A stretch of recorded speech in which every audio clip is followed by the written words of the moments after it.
Hello, welcome, please come in. Our samurai journeys through Final Fantasy games conclude here. Only 3 games, because there are actually only 3 samurai classes in mainline Final Fantasies, but that's okay. The games we did get did include a pretty good variety of playstyles, which is to say, I am unclear what a samurai is. In the context of Final Fantasy, the historical context of samurai, and bushi, which to my understanding is a more general term for Japanese warrior, though feel free to correct me on that in the comments, is well beyond the scope of this video. No, I just mean I'm super unclear what the samurai class in Final Fantasy is supposed to be. More than any other class, they just don't seem to have any clear brand identity. White mage, cast buffs, heal allies. Ninjas, dual wield, maybe throw some stuff, be fast. The item specialists had more mechanical consistency and they never even decided on a name. But samurai? Samurai is a mess. FF5 samurai are heavily armored, with shield, but can also deal critical damage with katanas. Combined with Shira Hidori, they become nearly untouchable to physical attacks while also having decent attack damage. Then you have Zenanage to break the damage scaling, and Mineuchi for whenever you need a weird attack. Then Ten-2 changes it. Obviously Ten-2 doesn't have weapons as equipment, but the swords samurai wield look more like greatswords than anything I would call a katana. And the ability set has changed to a variety of self-buffs, most of which would take too long to buff to a point of usefulness, and they have explosives for some reason. And finally FF12, which leans into magic, because katana deal damage based off the magic stat in this game. Again, for some reason. They gain very little versatility, but Shades of Black evokes more magic and is decent for most of the game. Combined with high combo rates, they basically can now only deal damage, combined with Guild Toss, which again can be quite good. While they are outside the scope of this video, Final Fantasy Tactics Samurai draw out magical power from blades, and Kaien from FF6 uses a charge-up mechanic to unleash attacks. And that's kind of it. I guess you could call Orin a samurai, but again, that doesn't really look like a katana to me.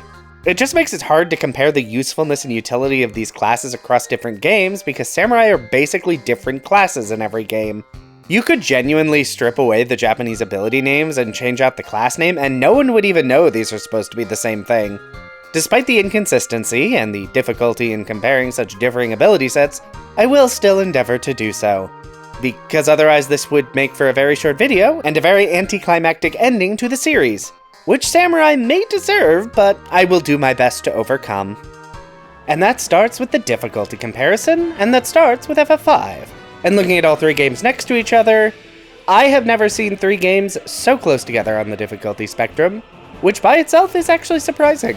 I went into the series expecting FF5 to easily earn the last spot in difficulty. I didn't go into this knowing much about samurai in this game, but I did know about Zenanage. Costs a lot of gold, but it does a lot of damage, and it scales really weirdly. In that it technically scales off level, but it doesn't actually get that much stronger than it starts out, which means it overperforms at the start of the game, especially before you would normally even get access to the samurai class, and starts to underperform against the final bosses. And here I mean underperforms comparatively. It is still probably the strongest attack I've gotten to use against X-Death. Seriously, this damage is stupid. And that power would lead me to put FF5 in last place in difficulty, but then come the problem fights. Enemies that have high defense can absolutely stop samurai in their tracks. Crayclaw, Archaeoavis, Catastrophe, all of these stopped Zenanage in its tracks. On the other hand, samurai in this game then have other tools. Shira Hidori is just flat evasion, combined with shield access and a few elven cloaks, and samurai were comically evasive. Just so many fights where I rarely, if ever, took any damage. Mineuchi was weaker than a basic attack, but bypassed some boss counters and inflicted paralysis. And Ayanuki made leveling pretty easy. Random encounters were rarely a problem. So, while Samurai in FF5 ran into more roadblocks than I had expected, I think it still needs to go in last place. The number of hurdles Samurai needed to clear was expected to be 0, so any number was more than that. And bluntly, even for those, Samurai usually had a pretty good solution waiting to step into the spotlight. If only they had more HP. Stupid Almagest. And then into 10-2, where Samurai hit hard, could buff their strength, and had a money-throwing mechanic that was honestly not worth using. This was another run where I had no idea what to expect. I know I've used Samurai in prior runs, but I really couldn't remember anything about them. Samurai and 10-2 are pretty versatile, having buffs, some damaging abilities, more instant death attacks than anyone needs, which would make them good in some games, but I feel like in 10-2, the ability to switch dress spheres mid-combat means you actually don't need that much versatility. You need each class to be good at something. On the other hand, that versatility is helpful in a restricted run like this, though it does take a while for Samurai to come online. Their basic physical attacks are fine, but unimpressive, being weaker than many dedicated attackers. They have self-buffing spells that stack, but that means each usage of that ability is pretty weak. And Bushido abilities are not fast to use. There is a reason I never switched Yuna off the Samurai's Honor garment grid. That reduction in Bushido use time was just too good to pass up. All of their instant death attacks are garbage, taking too long to use and being inaccurate. And while Sparkler and Firework are strong, they're only about as strong as a critical hit, and can't target elemental weaknesses, limiting their efficacy a bit. I said a bit, I can also see the damage numbers. So while it's close, I think I'm going to give 10-2 the highest difficulty slot. Again, difficulty here is very much relative. This isn't even close to the hardest 10-2 has been on this channel, but it's a little trickier than the other games on this list. Part of that may actually just be that Samurai take a while to learn enough abilities to be super useful, weakening them early game. And by the end game, they're entirely limited to high potions as the only renewable source of healing, because mega potions and X potions are stupidly hard to acquire in 10-2. So health and damage numbers start outpacing what you can heal. And yes, Samurai get a self-heal ability, but it's garbage. So Samurai are good, but not exceptional for most of the game. They work, but they aren't really achieving the heights that other dress spheres have, and will in the future. On the other hand, in any fight where you can stack up those buffs and start spamming beefed up attacks are very funny, and very short. And finally, we arrive at FF12, which gets to slip into the middle position. And that really is a testament to how effective Samurai are across the board, because this run is really not difficult at all. Bushi is just a very strong license board. I mean, it's also an awkward license board. Boosting magic to capitalize on katana scaling off the magic stat is neat, but katana scale more off strength, so heavy armor and more battle lores would actually be more useful here. And while that magic stat can be used to keep the basic cure spell more useful for longer, it would be nice if Bushi could learn any other magic. Shades of Black is good for most of the game, while the average spell it casts is pretty strong, but by the end of the game, most of the spells are worthless against difficult enemies or are dealing way less damage than the spells you would normally have access to. It does bypass MP costs, which is nice, but it just fails to stay relevant. On the other hand, Katana deal good damage, scale pretty well, and combo effectively. Bushi could also do with some potion lores, maybe even just one. Cure does stay useful longer than normal, thanks to all the magic buffs, but 600 HP healing at endgame is just not usable for anything more than topping off health outside combat.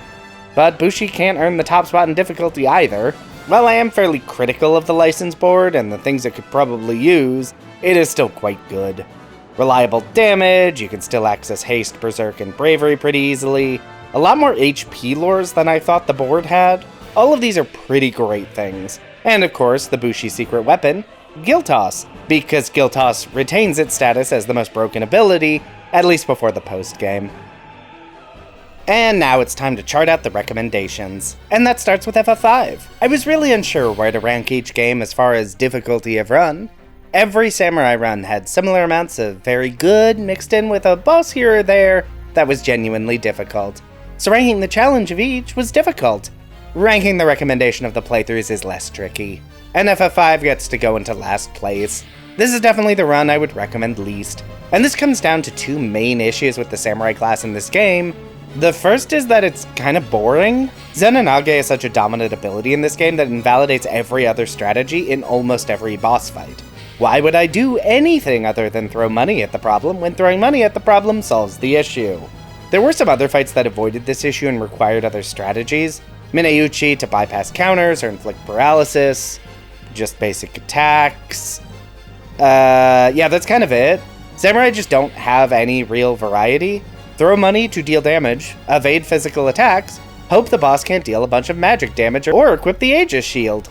So the run kind of gets boring, and this compounds with problem 2 with Samurai. It's expensive.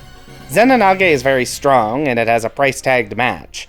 Every single use strains the party's coffers by 50 times the character's level times the number of targets, and that gets very expensive very quickly. Especially in the mid-game, where the cost seems to reach a peak annoyance value. you may need to spend a decent chunk of time just getting money to throw at enemies. And some will say, then don't use Zenonage. And that is a position to take.